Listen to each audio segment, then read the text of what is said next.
Happy Thursday. Welcome to the Hospitality Hotline. My name is Catherine. I'm so glad you're here. And today we are going to talk about birthdays. I said last week that I was going to talk about this topic.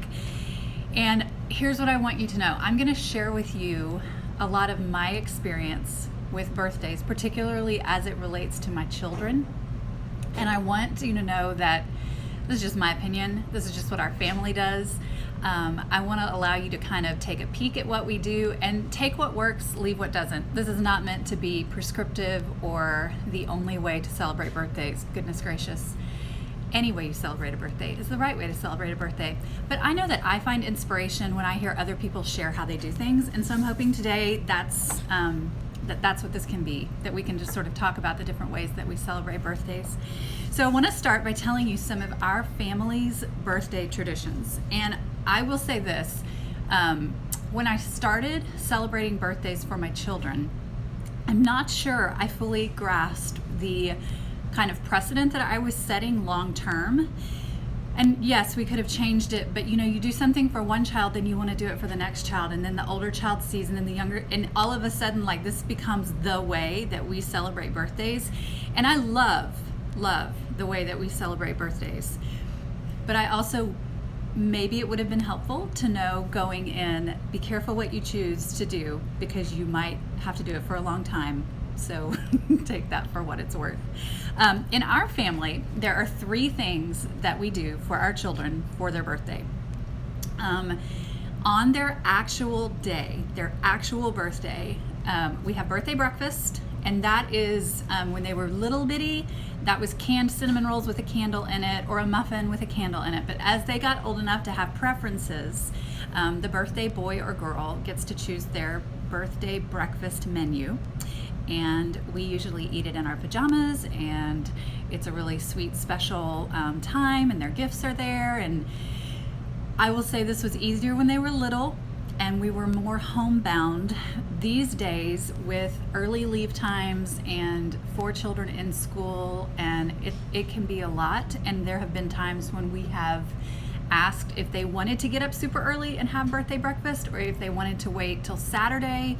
And there have been a couple of times where we have pushed it to a more sleep-in friendly time. But when they were little, it was always on the day and always really casual but intentional and fun. So we always have birthday breakfast. We also, on the day of their actual birthday, we have family dinner. And this is where the birthday boy or girl gets to choose the menu. And one of the things that I regret, oh my gosh, if I could go back and change, I wish I had written down and kept a record of each child's birthday dinner menu request. For 2 reasons. It's really interesting. There are definite patterns that have emerged. Like, there's a menu that one of my children has chosen at least 5 or 6 times on repeat, and it's kind of sweet, and I love that. And then when they were little, oh my goodness, and this was judgment free. This was, what do you want to eat on your birthday? And when they told me, that's what we ate. So funny. Some really strange combinations, or some really outlandish requests, and within reason, we always we made it happen. And so family dinner is on the night of their birthday. And we invite family. We sit at the table. I set the table, and we are intentional, and we have a great time, and we eat cake and sing happy birthday, and they open their gifts. And it's really special. My favorite part of this tradition in our family is something my husband initiated and has become one of the most unexpected gifts that we've not only given each of our children, but have also received. Whenever it's a person's birthday, everyone who is in attendance at the family dinner goes around, we all go around the table, and we say what we love about the person. So if it's Annie's birthday, we all, we slice the cake, we serve it, and we go around the room, and everybody says what they love about Annie. This has proven to be, without a doubt, one of the most amazing trainings in the lives of our children for two reasons. Number one, when they are a participant, meaning they are not the birthday person, they have learned how to pay a compliment to someone else about something about the other person. And let me tell you what we have picked up on. There's a way to say what you love about another person that is only about the other person. And there's a way to say something you love about the other person that's more about you than them. For example, I love Jake because he is funny. Okay, that's only about Jake. I like Jake because he does good things for me is about me. And so we have honed in with our children. Now, if you come to a birthday dinner and we're not going to edit your compliment, but we've been very intentional in training our children how to pay compliments to someone else and not make it about themselves. So Annie is loving. Nora is very welcoming. Lillian is so funny. Instead of, I like the way I feel when you do this for me. Well, that's not about the other person. So we have trained our children in that. It's a sweet thing to see a room full of people go around and say kind things about your children. It's phenomenal. It has also trained each of our children when they are the birthday person, to receive words of affirmation from other people. When is the last time 20 people in a row said something nice about you and you were able to sit there and receive it? It's hard. It's real hard. But for them, it's just been this ingrained reality. They've observed it and they've experienced it firsthand at least once a year. Well, they experience it once a year and they observe it multiple times a year. It's a gift. If you want to steal that tradition, it's yours for the taking. I love it, and it's just become really amazing. So that's family dinner. The third part of how we celebrate birthdays is we have what we call our friend party, and that's a stereotypical birthday party. Our kids get to invite their friends to do something to celebrate their birthday, and that is never on their actual day. It's usually on a weekend, before, after, whatever. But it is definitely part of our birthday tradition, and I have some more things to say about that in a minute. So that's how our family celebrates birthdays. I love birthdays. I chose and continue to choose to make a great big deal out of them because I just think they're really special. I just love birthdays. So I want to talk about children's birthday parties and children's, I guess, the way we celebrate children in the context of birthdays. I did the math, and as you know, I have 4 children. My oldest daughter turns 17 tomorrow. I did the math, and I have thrown a combined total of 54 children's birthday parties in my tenure as a mother, and still going strong. So, after hosting 54 children's birthday parties, I did a little brainstorm, and I've collected just maybe my favorite quick tips to tell you what I've learned along the way that might be helpful to you or might not. First of all, keep it simple, but go to trouble. Keep it simple, but go to trouble. I do not regret the trouble that I went to celebrating my children when they were little. And as much as possible, keep it simple. The tension between those things is tricky sometimes, and I can't prescribe that for you, but I can't encourage you enough to both keep it simple, but do not shy away from going to trouble and celebrating your children. You will look back and not regret the trouble you went to. You really won't. When it comes to the age and stage of your children and the way that it serves them best, let me tell you how I think about it. Take it for what it's worth. I think first birthday parties are 100% about the parents and not about the child. A 1-year-old is a baby. A 1-year-old doesn't care. First birthday parties are important to celebrate, but I really view those as adult parties. I think first birthday parties, the baby is present, but we're celebrating with adults. It's not a child party.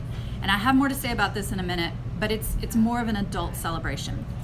Second birthdays, so second, third, and fourth birthdays, what I see a lot of people do is start to treat those like childhood birthday parties, but really those are still baby parties. 2-year-olds and 3-year-olds and fresh 4-year-olds are still kind of babies. They're just teetering towards big kid, but they are babies. Treat it like a baby party. Keep it so small, keep it so simple, and keep it so short. Like, you are gonna have more years with your children to do elaborate things. When they turn 2 and 3 and 4, just have some cake and some juice boxes and a little something, and like keep it little, because they are little. They can't handle a big elaborate themed party. They're just not going to be able to handle it well. It's going to not be fun for anybody. So then when they turn 5, 6, 7, 8, 9, 10, these are the golden years. Listen to me. When they turn 5 up to when they turn 10 or maybe 11, I look back on those years of celebrating my children and their birthdays, and it's the golden years. It's when we had those parties that were very activity or theme based, where there might have been costumes involved, or activities, or crafts, or superheroes, or Legos, or, I mean, this is just where I went all in here, and I don't regret it. And it's just the best. That's when you want to do the tea party, or that's when you want to do, we did a cooking party, or we did a superhero themed party, we did a Lego party, we did all the like activity, spa party. I mean, that's when that works. Not for a 2-year-old or a 3-year-old. And I'll tell you, not when they get older either. This is like that golden age, and so capitalize on that and keep that in mind. Then when they turn 11, and again, my oldest is about to be 17, but this is holding true, from 11 or 12, depending on the child, up till, she just turned 17, and we had her party last weekend. The party is more about them just doing something with their friends, going out to eat, going to see a movie. We have had several parties at our home where it's ordering pizza and sitting around a fire pit, and that was their party. So there's no theme, there's no activity, there's no craft, there's no party favor. It is getting people together, making sure they have food, and letting them be, and that is the party. And I love it, and it's age appropriate, and that's what I want.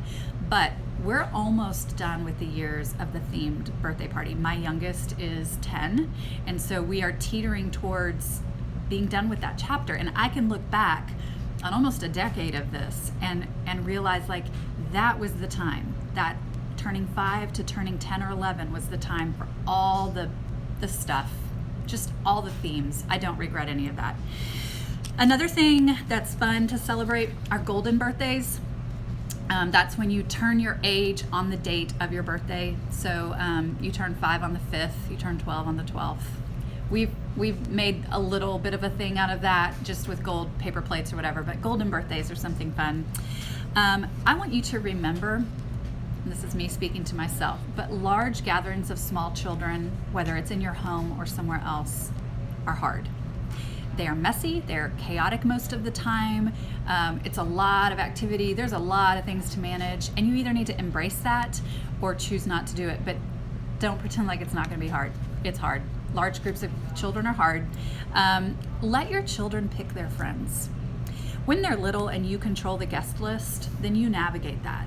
But when they get to where they are school-aged and they definitely have their friends, and they have people that they're not necessarily friends with, that's okay. That's real life. Now, I always kind of think through with my children circles that they might be forgetting, like church or Girl Scouts or soccer team or whatever, if there's anybody that's not just in their school class. But I do not think that every child has to invite every person from every organization just to, quote, be fair. I think as a child gets old enough to make choices about their friends, we need to let that be okay. So this is their party, their friends. This is not your party and your friends. So keep that in mind. Favors drive me up the wall, party favors, and the attitude of entitlement that creates drives me up the wall, but I totally get it. I know they're fun. I have provided favors for all of our like themed parties because I think they're cute, but I do get a little, I don't know, like sick to my stomach when I see kids showing up to a birthday party and it's like, where's my favor? And like, oh, what have we created? But I don't know that we can change that system. There have been years where we have, the favor was something that you used at the party. Like we had a swim party, and so the favor was a towel. I love favors that are not candy or junk. That's something, like when we had the spa party, the favor was a bottle of nail polish. I don't like just the grab bag of plastic Happy Meal toys that gets thrown away. Anyway, that just whatever. So I try to make party favors a little bit functional. And lately, I can't remember the last time we had party favors at a party, but that's because we're in that kind of older phase of celebrating. Remember that when you host birthday parties, you are training your child on how to host others and to be gracious in that role. It is not an opportunity for them to have carte blanche and behave any way they want. This is an opportunity for you to model to them what their role includes when they have people there to celebrate them. From a very young age, it's making them say, thank you for coming. And we make, you open a gift. Oh, that reminds me of another thing. You open a gift, you look at the person that gave them in the eye, and you say, thank you for this pineapple. Like, it's just very simple, but you can train a little person to say, okay, look at Miss Ada and say, thank you for the pineapple. And you say, thank you for the pineapple. You're training, you're constantly training. The thing that I just remembered that I want to tell you is, it was not until our children, I want to say like maybe 8 or 9, when we started letting them open their birthday gifts at their birthday party. Because, a bunch of 4-year-olds trying to contain themselves while someone else opens gifts, it's almost unrealistic to expect that. So unless you want, and again, this is the difference between like what I'm comfortable with, what you might be comfortable, unless you just want the possibility that a room full of children are going to tear into whatever is opened and you're not necessarily going to be able to control that, or you're going to upset and if people are crying and whatever, it's okay to say we're going to open these later and not make it part of the party. Opening gifts with small children at a party can go really wrong really quickly. So keep that in mind. All right, plan around nap time. If you're hosting birthday parties for really small children or toddlers, plan around nap time, both for your child and the other children that are going to attend. Our nap time was roughly always 1 to 3. So we would either have a party at like 10 in the morning, or we would have a party that started at 4, because I wanted to make sure that everybody was either on their way to a nap or just coming off of a nap. And I would never have a party at 2 o'clock with toddlers or small children. Like, mommy needs a nap probably. So I just say plan around nap time. Another tip for really little children at parties, and honestly older children too, because as they start to become a little bit more self-aware, they get awkward, and arriving to a party can be kind of, what do I do when I get here, and they don't know social norms yet. Always have something planned and put out for them to do with their hands when they arrive. I cannot tell you what a success tip this is in general. When my kids were little, I would have bowls of Fruit Loops and yarn, and I would cut the yarn, tape the end, and they would sit down at a table and say, I'm so glad you're here, Sarah. Okay, we're gonna make Fruit Loop necklaces. Sit down. And I would show her, and she would have something to do with her hands. You could also set out containers of Play-Doh. We're gonna sit and be instructive, be directive, like tell them what to do. We're gonna sit down and we're gonna play with Play-Doh. Would you like pink or purple? With boys, I would set up Jake's Legos. I would get the Legos from his room and bring them to the table. Or you could have a puzzle that's going. Hey, come sit down at the table. We're working on this puzzle while we wait for all of our friends to arrive.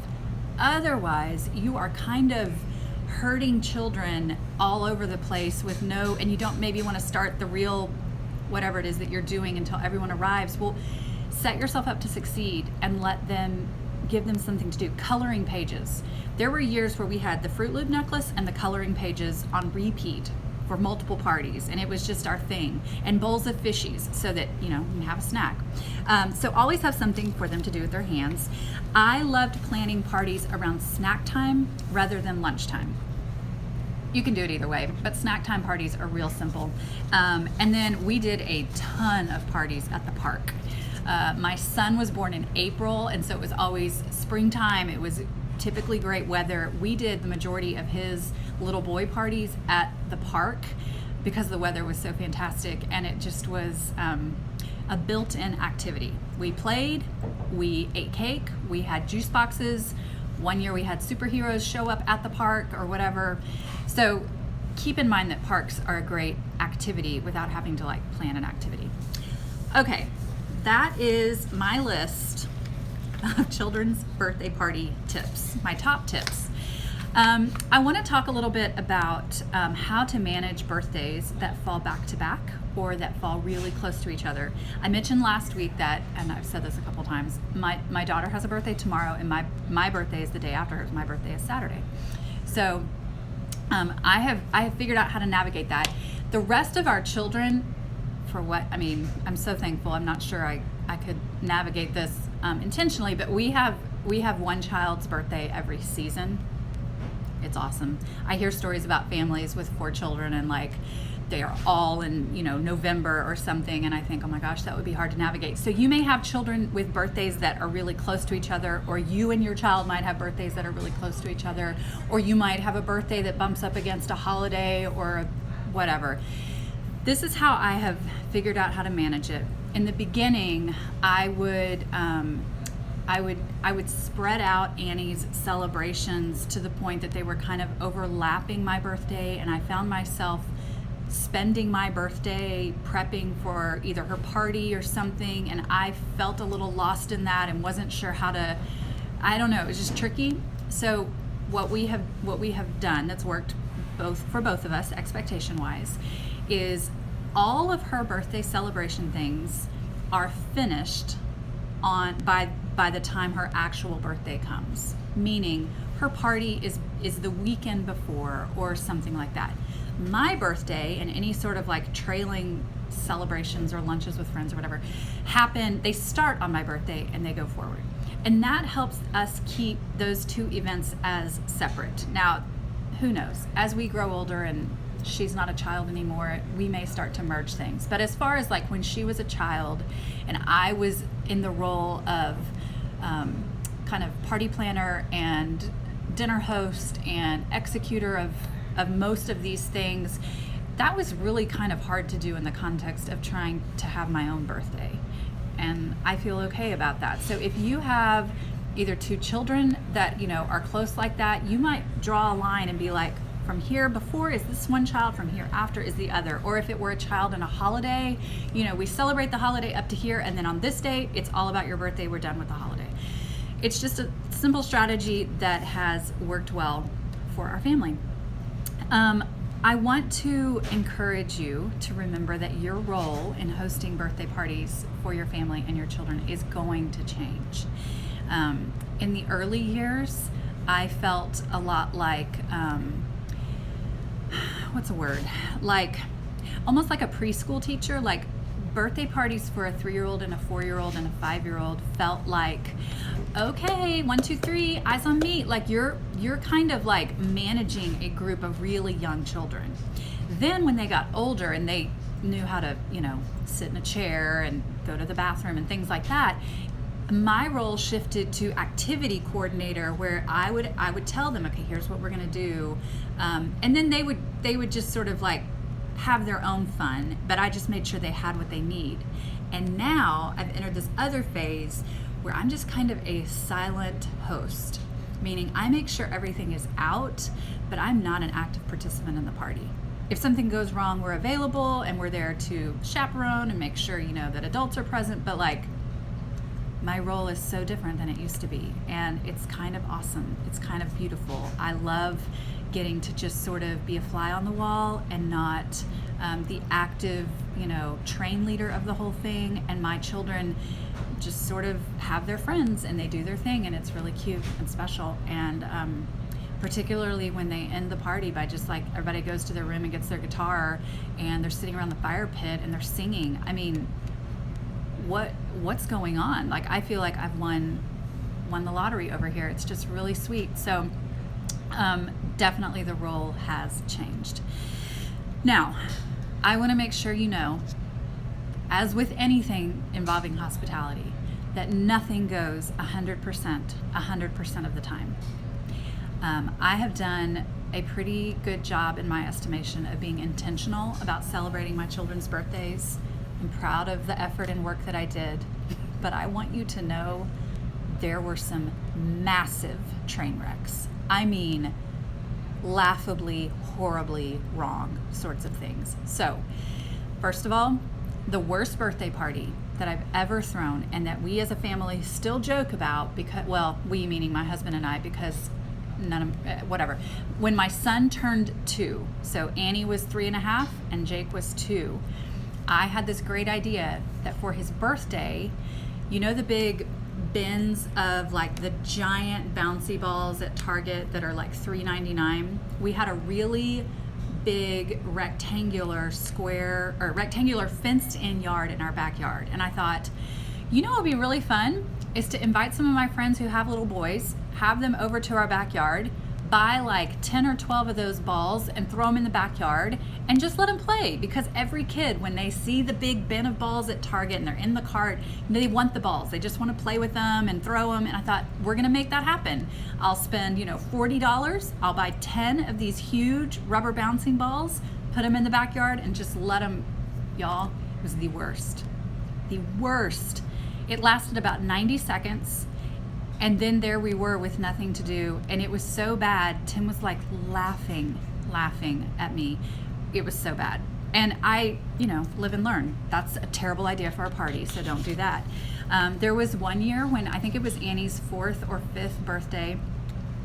We had a 4:00 party, which meant, everybody takes a nap and wakes up happy.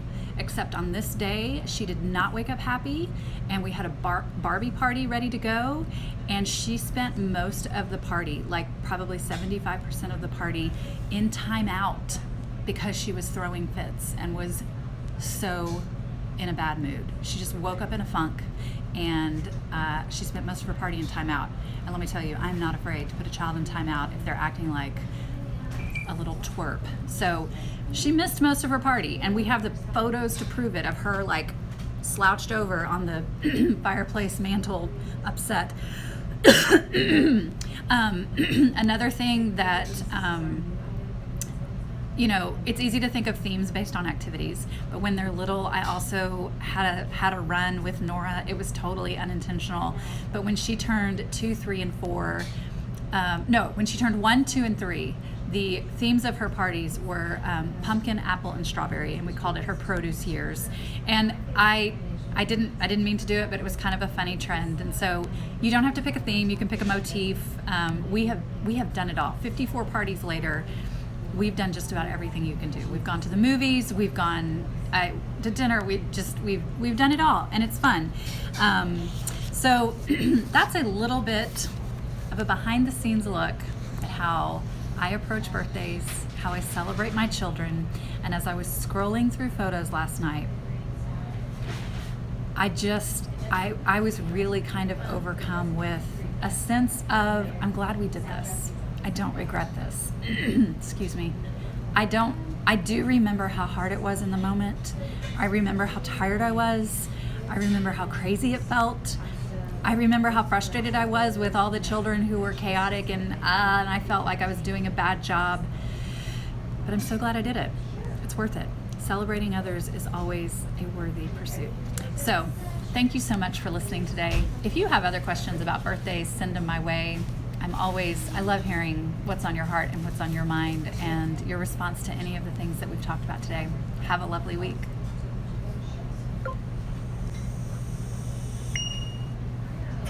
Welcome to the hospital.